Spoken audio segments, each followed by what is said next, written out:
সম্মানিত ভারপ্রাপ্ত চেয়ারম্যান জনাব তারেক রহমানের নেতৃত্বে আমরা শেখ হাসিনার তৈরি করে যাওয়া সেই ফ্যাসিস্ট শাসন ব্যবস্থা আমরা চিরতরে বিলুপ্ত করব। আমরা আমাদের নেতা জনাব তারেক রহমানের নেতৃত্বে এই দেশে তরুণদেরকে নেতৃত্বে নিয়ে আসব এবং তরুণদের মাধ্যমে এই দেশের ভবিষ্যৎ পরিবর্তন করব।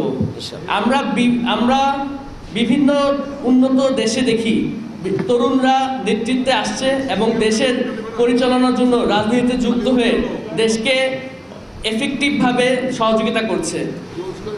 এই কাজটি আমাদের বাংলাদেশেও এখন শুরু হয়ে গিয়েছে জনাব তারেক রহমানের নেতৃত্বে। তিনি তরুণ নেতৃত্বকে আস্তে আস্তে সামনের দিকে নিয়ে আসছে এবং কিভাবে তরুণ নেতৃত্বের ধারা বাংলাদেশ রাজনীতিকে পরিবর্তন করা যায় এবং দেশের ভবিষ্যৎ আরো সুন্দর করা যায় তার এই ব্যাপারে বিশাল কর্ম পরিকল্পনা রয়েছে। তিনি যদি তার লক্ষ্যে অটুট থাকতে পারে, তিনি যদি সেই পরিকল্পনা অনুযায়ী এখানে এসে সবার সহযোগিতায় কাজ করতে পারে, তাহলে আমরা শহীদদের এবং আহতদের যে স্বপ্নের বাংলাদেশ আমরা স্বপ্ন দেখি, সেই স্বপ্নের বাংলাদেশ জনাব তারেক রহমানের নেতৃত্বে আমরা তৈরি করতে পারবো।